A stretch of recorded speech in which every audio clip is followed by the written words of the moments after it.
Hi there, everyone. It's now 4 o'clock in New York. Our job right now as Americans is to do two things. Remember that we all have agency in this moment and in this situation. And two, trust our eyes and ears and everything we are seeing and hearing. 24 hours after Donald Trump intentionally detonated a bomb in the heart of the most resilient economy on the planet, the sights and sounds of his failure to protect the American people's pocketbooks are everywhere. The Dow today plunging nearly 1,700 points in reaction to sweeping tariffs that appear to pull the rug out from the post-World War II economic order, a baseline 10% on every country, steeper tariffs on many of our biggest trading partners, China and Europe. This is the biggest drop for the Dow since September of 2022. The impacts are being felt and perhaps more importantly will be felt well beyond Wall Street. Automaker Stellantis today announcing furloughs for 900 workers who work in Michigan and Indiana. And with practically every sector of the economy now bracing for disruption, the Associated Press is reporting this, quote, consumers could see overall prices rising within a month or two of tariffs being imposed. For some products, such as produce from Mexico, prices could rise much more quickly after the tariffs take effect. The cost, according to White House trade advisor Peter Navarro, $6 trillion over 10 years, what CNN calls, quote, the largest tax hike in U.S. history. Adding this, quote, even when adjusting for inflation, that amount would be triple the tax increase put in place in 1942 to pay for the cost of fighting World War II.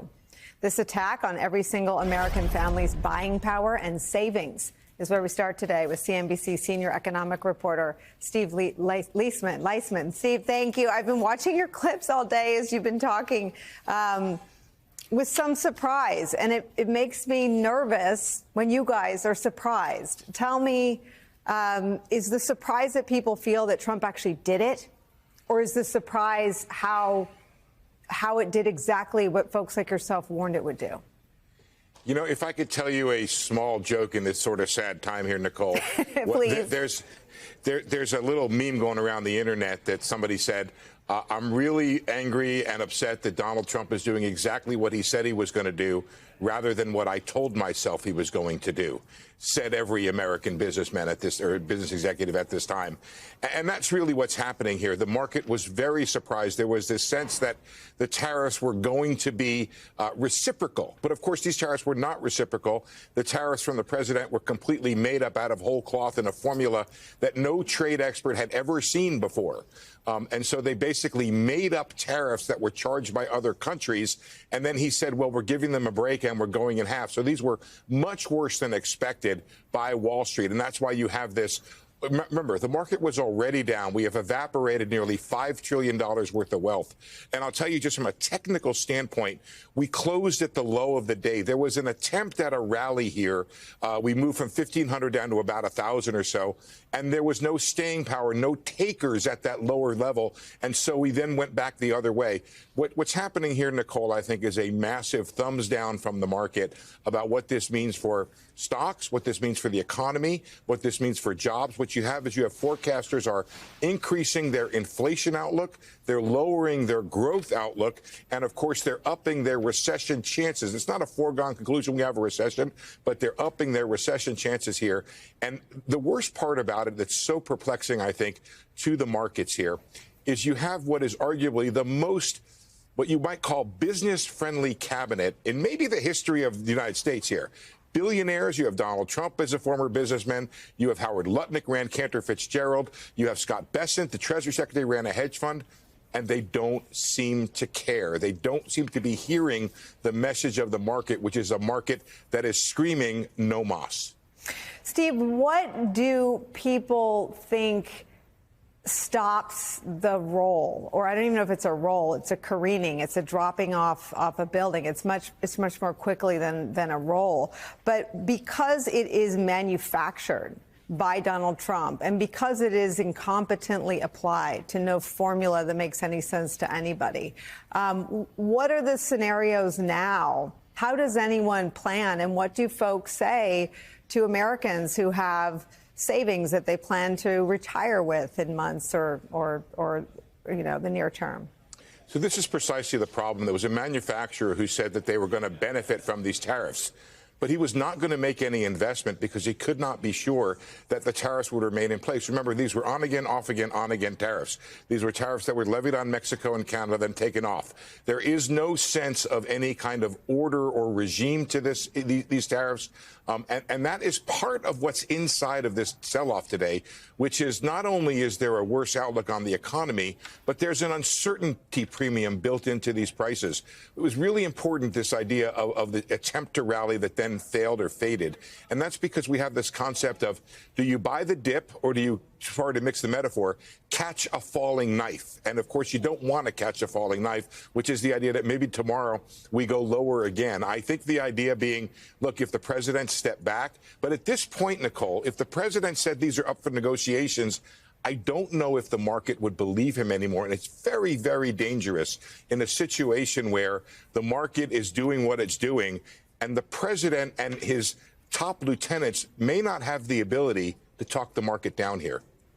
I know that sort of when my world of political journalism and your world intersect, it's sometimes around what I see you guys having conversations about the leaders. And I wonder how much the conversation has shifted to the leader who, as you said, surrounded by people who know better, I've looked everywhere for Mr. Bessent and pro-tariff, and I can't find a single nice thing he's ever said a tariff anywhere, ever. I've looked similarly for Mr. Lutnick's past comments about tariffs. There's no one in his cabinet who's ever said anything in their lives prior to being Trump cabinet officials about tariffs being good. How much of the analysis of the folks that you cover and the leaders you know and understand is about the mind of the man, and how much of it is about the economy? I think there's a rude awakening going on. I think there's an understanding that this is fundamentally different from the first administration, where there was a belief that there were people around the president who would perhaps curtail some of his worst economic urges. Right now, there's a sense that he has a series of people around him who are essentially going to rubber stamp what he's thinking and what he's doing. I mean, anybody who got behind this formula to figure out tariffs that ended up being on small island nations as well, and as you guys have been putting up some charts there, some of the poorest nations in the world, countries that send us wine and cheese and Mercedes, and the president says they're ripping us off, and even using the term rape and pillage to explain our basic trade relationships with our allies. I think there's a growing concern about the president and the idea, are his, what we believe to be perhaps his best business acumen, is it really being put to the side here in favor of an idea that we know the president has supported of tariffs since the 1980s. And here we go. We have to put our seatbelts on and figure all this out. Said the president had tweeted about it. Are you going to vote for the tariff resolution? I am going to vote for Canada to make sure that we have good relations with Canada here. Tariffs are a terrible mistake. They don't work. They will lead to higher prices. They are a tax, and they have historically been bad for our economy. Mr. President, the price hikes that will happen for Maine families, every time they go to the grocery store, they fill their gas tank, they fill their heating oil tank. If these tariffs go into effect, will be so harmful. And as price hikes always do, they will hurt those the most who can afford them the least. 3 of the 4 Senate Republicans, Susan Collins, Rand Paul, and Lisa Murkowski, who joined all Senate Democrats to pass a resolution yesterday to eliminate President Trump's tariffs on Canadian imports. The bill now moves to the Republican-controlled House, where it's more than likely to die. Ahead of yesterday's vote, Trump called out the Republicans who were set to support the measure, writing on social media, quote, "What is wrong with them?" Other than suffering from Trump derangement syndrome, they have been extremely difficult to deal with and unbelievably disloyal to hardworking Majority Leader John Thune and the Republican Party itself. The other Republican to vote for the measure, Senator Mitch McConnell, defended his position in a statement, writing in part, quote, "At a time when Americans are tightening their belts, we would do well to avoid policies that heap on the pain. We ought to strengthen our friendships abroad and reinforce our allies as pillars of American prosperity and security. And Steve Ratner, you say most economists believe the tariffs are counterproductive and that there is hard evidence to back that view. Can you walk us through the numbers? And is there any positive take on this? Well, I can answer the second question first. I don't think there's a single positive take on this. This is all just bad. It's bad, as we talked about before, for inflation. It's bad for economic growth. It's bad for everything. But let me put this a little bit in perspective. We talked about the stock market today and how bad a day it's going to have. This chart predates that, and it goes back really to the election. And I want to just show you, because Trump's got a bunch, as we also talked briefly about before, of other economic and challenges he's facing. And so the stock market, which is this red line, our stock market, we start out here. And he was doing pretty well after the election. There was this burst of Trump euphoria, as we saw in 2016 as well. But since Inauguration Day, it has basically been straight down for our stock market. And that is a combination of anticipation of these tariffs, but also just all the chaos and commotion down there, the cutting, the Doge, all this stuff, and the uncertainty has really scared the market. And that's actually in stark contrast. China, which has had a terrible run in its stock market, has actually done exceptionally well. And even Europe, which is certainly nothing to brag about on the economic front, has way outperformed us. So Trump had a set of challenges already, as represented by the stock market before. And again, before yesterday, because we don't have updated numbers just yet, economists were taking down their projections for the economy for this year. So Goldman Sachs thinks that unemployment, which they thought was going to be 4%, they now think is going to be 4.5%. And these numbers are going to get worse when they put out a new forecast. Inflation, which they thought was going to be between 2 and 2.5%, they now think is going to be almost 3.5%. And economic growth, which was supposed to be almost 2.5%, they've taken down to 1%. And let me just inject, the last quarter of the Biden administration, economic growth was 2.8%, and inflation was down in the 3% range. And so they have taken an economy that was actually in pretty decent shape and moving in the right direction, and they are going to turn it upside down. And I think 50-50 into a recession. Wow, 50-50. And you have, as you said, companies like Goldman Sachs using the word stagflation, that combination of inflation and slowing growth. So let's move to your second chart, Steve, which is really the heart of this matter. Rising prices for regular people just trying to buy things around the house. What are you seeing there? Yeah, so this is an analysis done by Yale's Budget Lab. It was, again, done before yesterday. It assumed a 20% universal tariff. I think you're going to find these numbers get a bit worse when they rerun them for the actual proposal, but it'll give you a very good sense of what we're looking at. And so it divides the country into 10 groups based on income. If you take the middle group here, they're looking at an average of $3,800 a year in additional costs to them. As you go up the income scale, the actual dollars you get do go up, but what's happening is the percent loss of your income is going down. In other words, it's regressive. People at the upper end are losing less of their income. People at the bottom end are losing more of their income, over 5% of the income, $2,300, somewhere in the second tenth from the bottom, which is probably $20,000 a year or something like that of annual income. Obviously, not a lot. So this is an indication of consumers. We're also starting to see an impact on business, and that's, again, part of why share prices are so depressed, because of the costs. This is prices paid by manufacturers for their goods that they need to make their product. And you can see how it's already shot up before the tariffs. In anticipation of the tariffs, companies are adding to their prices, and we've also had a few tariffs put in place. And I'll just also quickly note that manufacturing has turned down and is now in contraction, another piece of not good news for the Trump administration. So as we move to your third chart, you raised President McKinley a few minutes ago, Steve. So let's talk about the history of tariffs. We have a long record to prove whether they work or they don't work. What does it show you? Yeah, and we don't have to go back to McKinley. We only have to really go back to Trump 1.0 because he put in a bunch of tariffs. He put in steel tariffs. And by the way, putting in steel and aluminum tariffs, which he's also done this time, is really actually particularly dumb because you're raising the prices for companies in this country that use steel and aluminum to make their products, like car companies. In fact, I think the CEO of Ford used the word dumb when he put in his last round of steel and aluminum tariffs. But let's go back to the ones that he put in last time around. So we gained a grand total of 1,000 steel jobs. But for the reason I said, all the increased cost to all the steel users, we actually lost 75,000 jobs out in the manufacturing industry because their steel prices had gone up. So net loss of 74,000 jobs from that set of tariffs. And Steve, sorry to interrupt. This is the whole crux of the argument for the president, which is we're putting these tariffs on because it's going to help the American economy. It's going to drive business to the United States and create jobs. But what you're saying is just the opposite happened a few years ago. Yeah, and as I said, because when you put them on raw materials like steel and aluminum, it's particularly stupid because that's what our companies use to make their products. And so their costs go up, their sales go down, and they cut their workforce.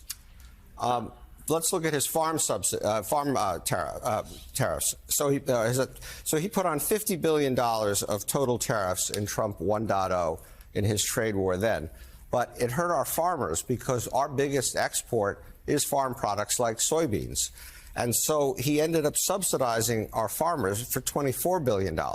So he took his $50 billion and spent half of it giving it back to farmers. So they've talked about how these tariffs are going to solve the budget deficit problem and generate hundreds of billions of dollars of revenues. History would not tell you that that is what is likely to happen.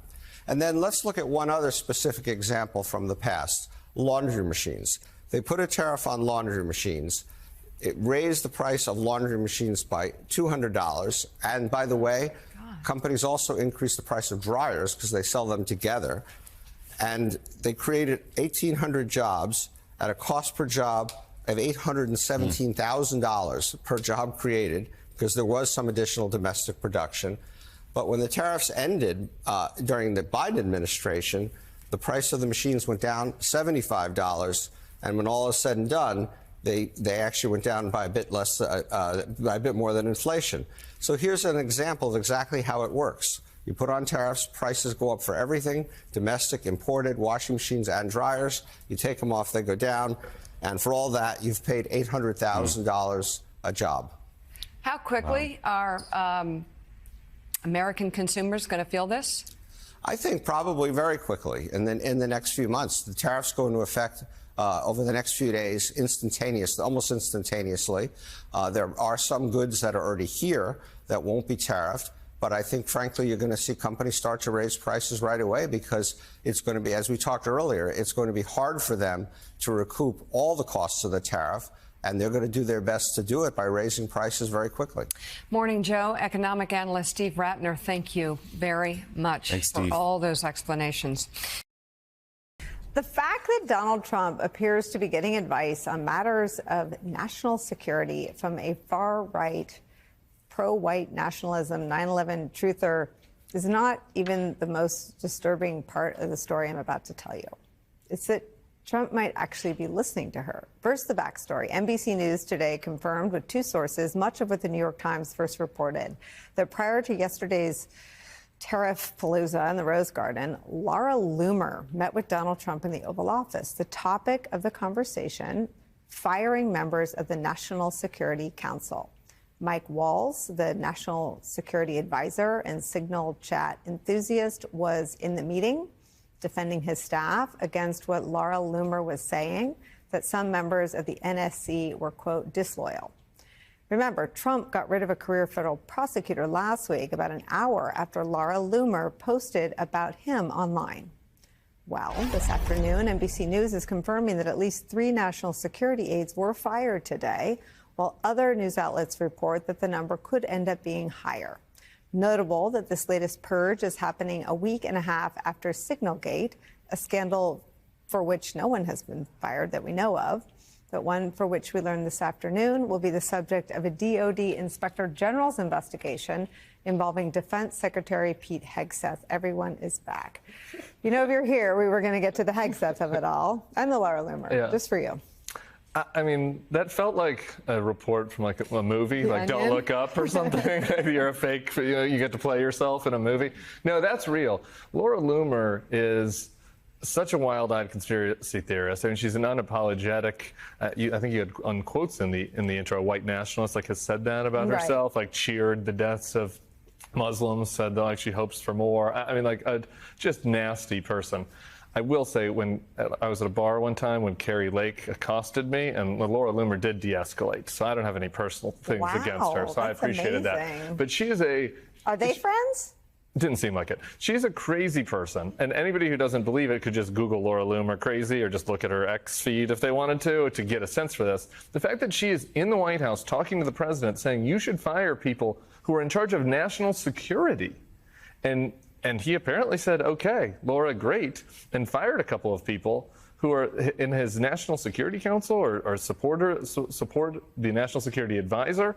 And that's how the country's being run. And we have a Fox and Friends weekend host that is running the military, so it shouldn't be that surprising. But I think that it is really just important to marinate on that the people with power in the White House or outside the White House are these extreme fringe conspiracy theorists that have big followers online, and that they can dictate who is in charge of our country's security, your family's security. And just on this point, one other thing, over at the DOJ today, they had a briefing at the Department of Justice, and it was Bannon, Benny Johnson, and it was just a whole rogues gallery of Loomer-esque weirdos that were having a briefing at the DOJ about the politicization of our government. So, Justice Department, national security decisions are being decided by MAGA conspiracy bloggers. So that should help you sleep at night.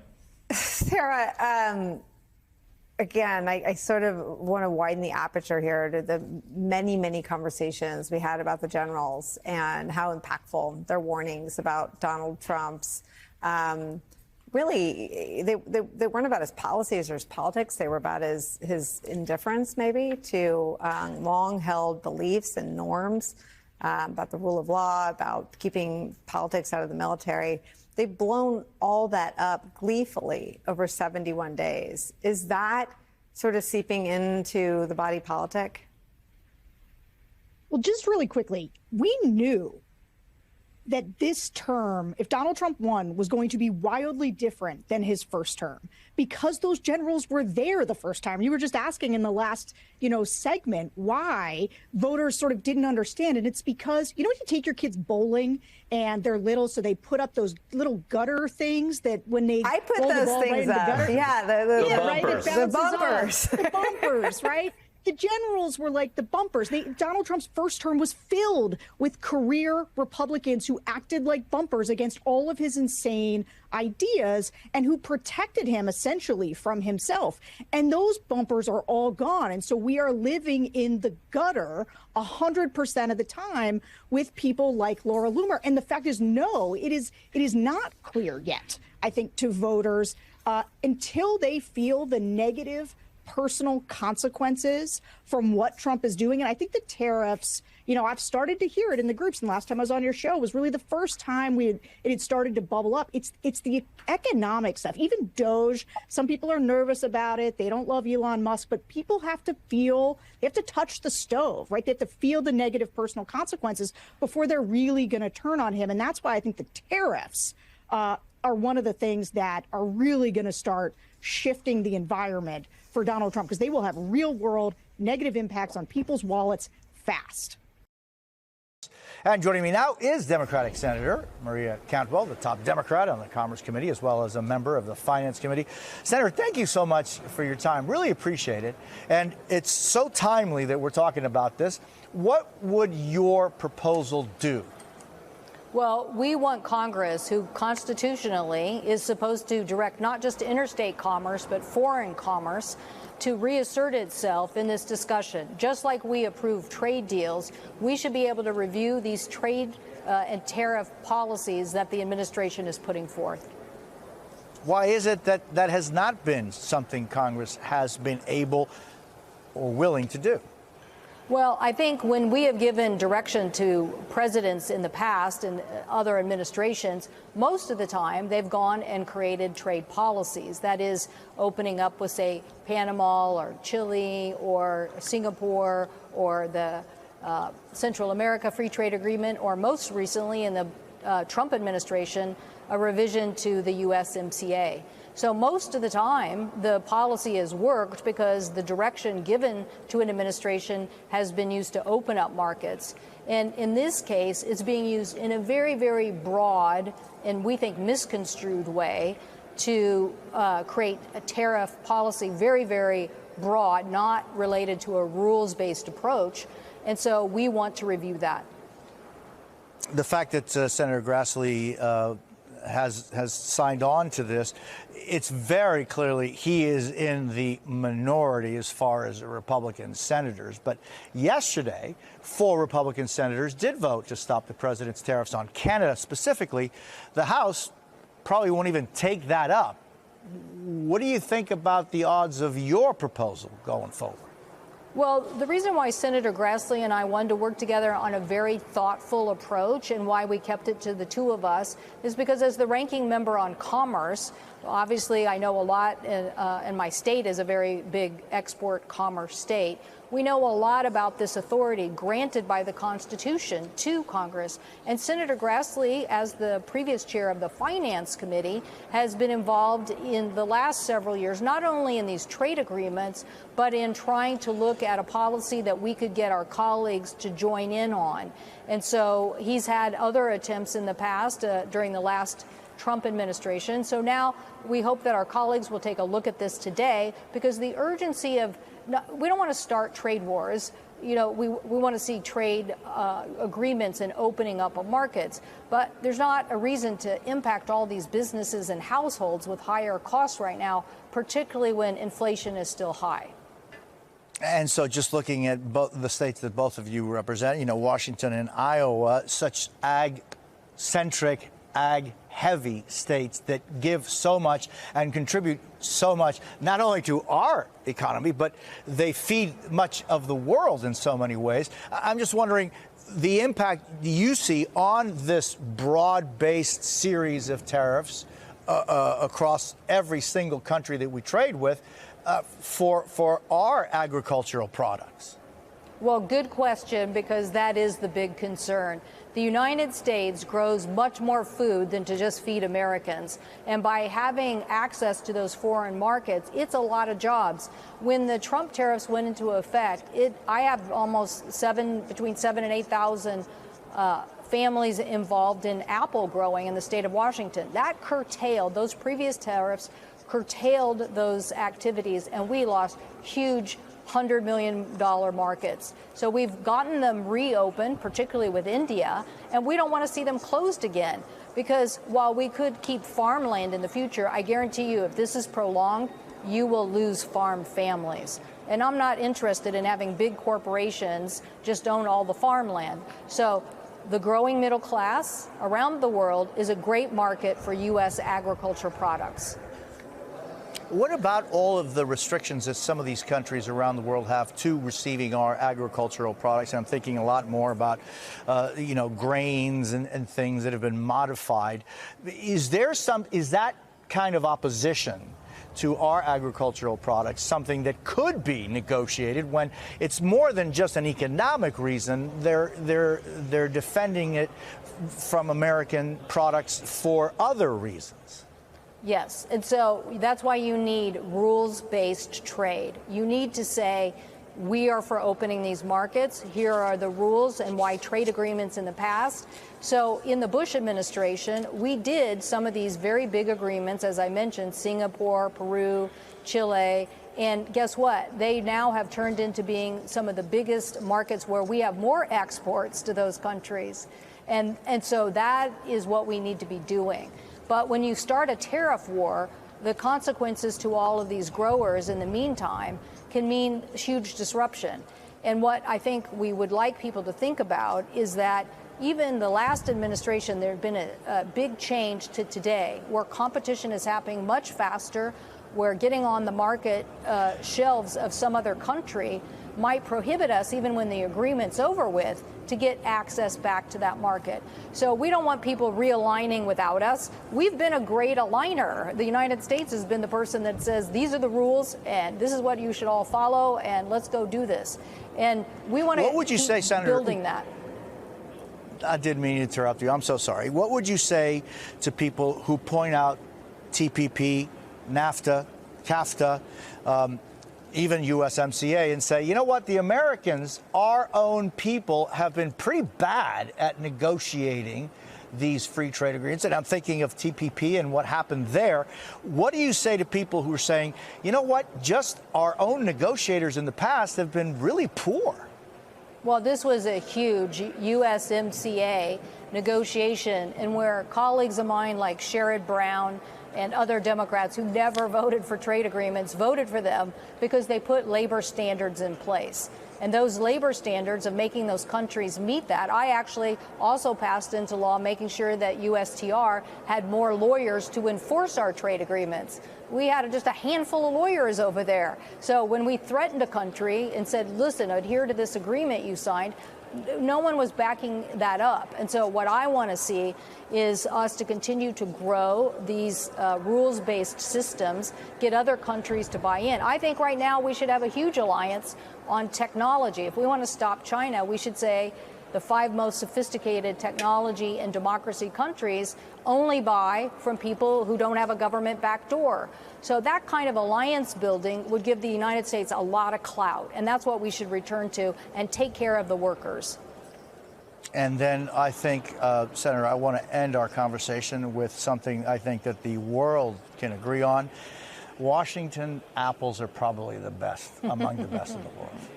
Well, if you haven't had a Cosmic Crisp, I will send it to you. But if I could, just 1 second on that, because it goes to your point. So the R&D that was done to produce an apple that doesn't brown anymore but tastes unbelievable is what captured a huge market. Some of our growers are thinking about only producing Cosmic Crisps. But that level of innovation is what helped America win in the apple market, not sitting here trying to get a tariff war that got us kicked out of India and not allow us to sell into that market. So let's open markets, let's do the innovation, and we will still grow family farms in the U.S. I want to bring in Peter Baker, chief White House correspondent for the New York Times and an MSNBC political analyst. Julia Coronado is founder of Macro Policy Perspectives, LLC. CNBC's Melissa Repko and NBC's Christine Romans are here in studio with me. Christine, let's start with the basics. Why is the market reacting the way it is? Because tariffs, like these tariffs, will be big, they will be disruptive, and they're going to change global trade. And anybody who has any exposure to a global supply chain is about to get a whole lot more costs and disruption in their system. So it's just short of doing Etsy in your basement, doesn't, and I'm not disparaging that, I've bought from it, but doesn't almost everyone have exposure? Yes, absolutely, especially the automakers. I mean, you talked about Stellantis. They have 2 factories that they're going to be idling, one in Mexico, one in Canada, and that means the people at the powertrain and the stamping facilities in the United States, the Americans in the United States, now won't have the work to do that would have been fed from those two factories. So that's what an international system looks like, and that's what Trump, on purpose, the president wants to break that. He wants everything made in the United States. So, Julia, how scared should Americans be right now about what's happening now and what could be next?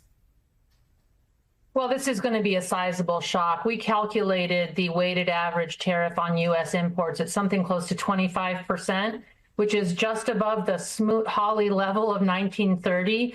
And it's starting from a point of more like 2.5%. So this is a massive shock to the cost of living for Americans. And I think, as you've been highlighting, it's also a reshaping of global trade. It's a tremendous friction in the system in terms of where and how our supply chains are currently operating. So not only is it a price shock, but it's going to really disrupt investment and employment and activity and how it's currently organized globally. Melissa, I want to play a little bit of what Treasury Secretary Scott Bessent said when he was asked what happens now. What would you say to Americans who worry that they'll have to pay more in the short term? Well, I'm not sure why they would have to pay more in the short term. That we don't know what the price effects are going to be. Will there be a one-time price adjustment? Could be, but we're also working on the tax bill, and for working Americans, I believe that the reduction in taxes is going to be substantially more.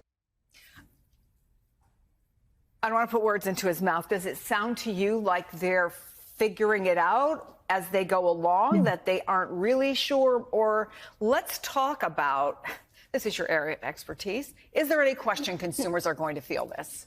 Companies are going to have to figure out how to deal with these costs. And there's really three ways to do it. They absorb it, they share it with factories, or they pass it on. And the reality is a lot of companies, Target CEO spoke about this, mentioned prices will have to go up if tariffs come into place, and these were much broader than a lot of companies anticipated. It's affecting a lot of countries that they moved into, frankly, to avoid China. They were moving into places like Vietnam to make furniture and toys and clothing, and now Vietnam is facing a 46% tariff. So it's harder to go anywhere else and to source from anywhere else because these are so sweeping. 180 different countries. And Peter, the question everybody wants the answer to, is there a point at which this becomes too painful for the administration and the president reverses course, dials things back at all? What are you hearing from people inside the White House?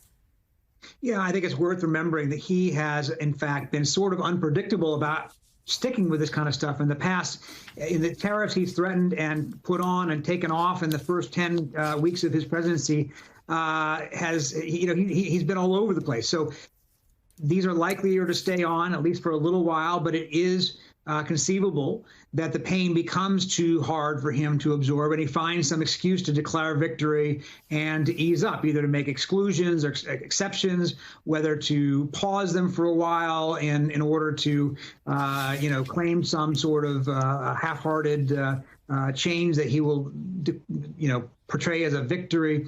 But you're right. He talks about a short-term disruption. It doesn't look like it's going to be a short-term disruption. I mean, if this sticks on for a while, this is going to be a disruption of some magnitude and some sustained time. And that's, the last president I heard say, hey, hang on while we get through this disruption, it'll be okay, was President Biden, when he said inflation would come back down. Well, it did come back down, but people suffered a lot while it was up, and they held it against him even after it did come back down. Christine, the CEO of a steel company, was on our air just a short time ago, and he talked about, not everybody thinks this is terrible, right? Of course, right? He talked about why he thinks this is a good idea. Right now, with the 232 tariffs, it favors the mills, so our competition north of the border, and I'll focus on New England, can buy that steel domestically here in the U.S., ship it north, fabricate it, ship it back, and still sell it without tariffs. They're an unregulated monopoly. Something needs to be done. We need to put the steel industry back into business here in New England. What should we make of that argument? And is that an argument, not in the specifics, but broadly, that can apply to a lot of companies? So look, when you look at the steel industry in particular, they have for years been battling cheap foreign imports, product dumping in the United States, currency manipulation so that no matter what, like the Chinese mills will always get the best price, and flood the market. So they have a legitimate concern there.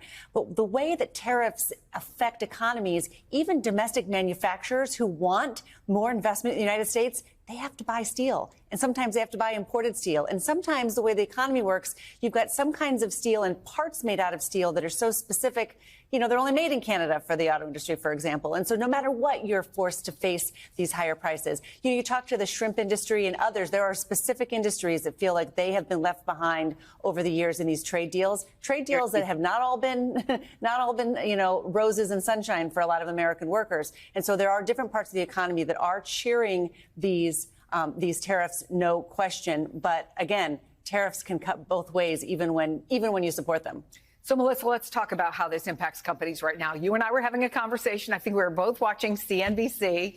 The CEO of Restoration Hardware, which, sells, I think, pretty upscale furniture, was on the air in real time when he looked and saw that his stock was plummeting. And he said some choice words on the air, and you can understand why. But you have an article out now that notes that companies we all know, like Nike, Wayfair, American Eagle, will be impacted because of supply lines. So how do they weigh their options? You really can't argue with the numbers. That's the challenge, is that Nike, the company you just mentioned, 50% of what they import is from China and Vietnam.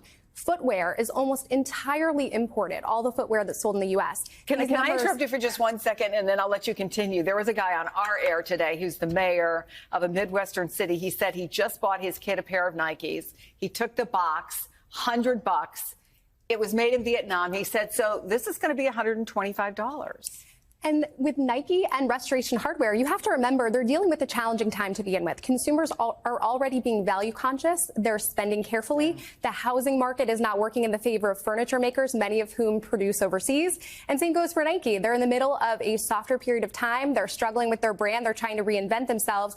And so it makes it that much harder to potentially increase prices. So they're going to have to think really carefully about how do they handle it. And that's why you see such a strong reaction to the stock market, especially for these brands that already have a few factors weighing against them. Yeah, Julia, I want to take that one step further because the president and his top officials have talked repeatedly about bringing manufacturing back to the U.S. I want to play what the Commerce Secretary, Howard Lutnick, said this morning on CNBC.